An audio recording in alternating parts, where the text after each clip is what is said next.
Ayo Pak, balik kurban juga Pak. Yo. Ya. Yo.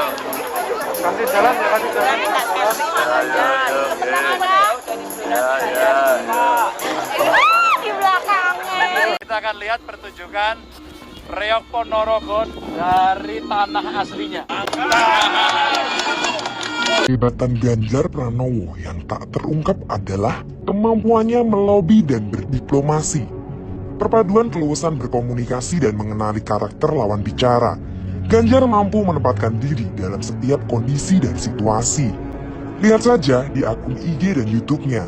Seorang Ganjar bisa mengimbangi kelucuan anak kecil, kakek nenek, hingga ibu-ibu cerewet. Bahkan, Ganjar pun bisa mengimbangi ODGJ. Dia tahu kapan ngomong dengan bahasa rakyat yang begitu natural dan tak berjarak. Hingga mereka tak sadar bicara dengan seorang gubernur. Mereka malah merasa ngobrol dengan teman dekat. Tapi, Ganjar tetap mengedepankan unggah-ungguh dan kesopanan ketika harus bicara dengan presiden, menteri, duta besar negara lain, atau dengan kiai, ulama, dan tokoh masyarakat.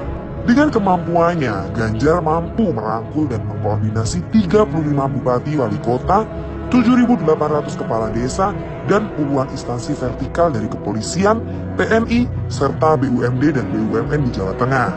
Ganjar juga bisa masuk ke semua agama dan budaya, diterima kelompok religius, juga bisa membuat nyaman komunitas adat serta penghayat. Beragam persoalan mampu diselesaikan Ganjar, bukan perkara mudah, karena masing-masing punya kepentingannya sendiri, dari kepentingan politik hingga ekonomi. Satu hal yang cukup fenomenal adalah pembangunan Bandara Internasional Ahmad Yani Semarang. Rencana pembangunan sudah muncul sejak 2003, atau setidaknya ada 3 gubernur sebelum Ganjar yang berencana membangun bandara yang dulunya sangat jelek itu. Tapi semua menyerah dan tak ada yang berhasil. Sebab, untuk membangun bandara itu dibutuhkan kerjasama banyak lembaga. Dari Kementerian BUMN dan Angkasa Pura sebagai pengelola bandara, TNI AD sebagai pemilik otoritas lapangan terbang, Kementerian Keuangan yang punya uang, Kementerian Perhubungan yang ngurusi transportasi udara, dan pemerintah kota Semarang yang punya wilayah serta jalan akses ke bandara. Beragamnya kepentingan lembaga-lembaga ini tak berhasil disatukan oleh 3 gubernur sebelum Ganjar. Walhasil, rencana pembangunan bandara pun mangkrak tidak jelas. Ketika Ganjar dilantik pada 2013, ia mengusulkan kembali rencana revitalisasi bandara.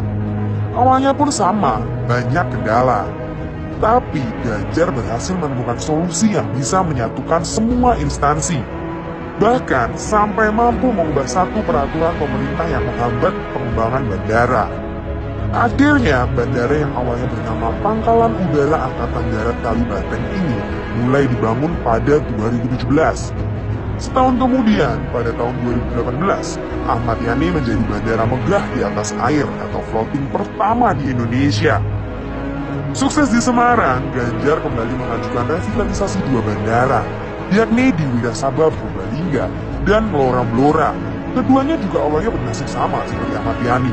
Rencana pembangunannya menguap puluhan tahun, tapi Ganjar tak menyerah. Ia melobi pusat dan merangkul daerah, hingga akhirnya 2 bandara itu pun berhasil dibangun. Pertengahan 2021, Bandara Jenderal Sudirman Purbalingga resmi beroperasi. Dan pada akhir 2021 ini, Bandara Blora Blora diresmikan oleh Presiden Jokowi.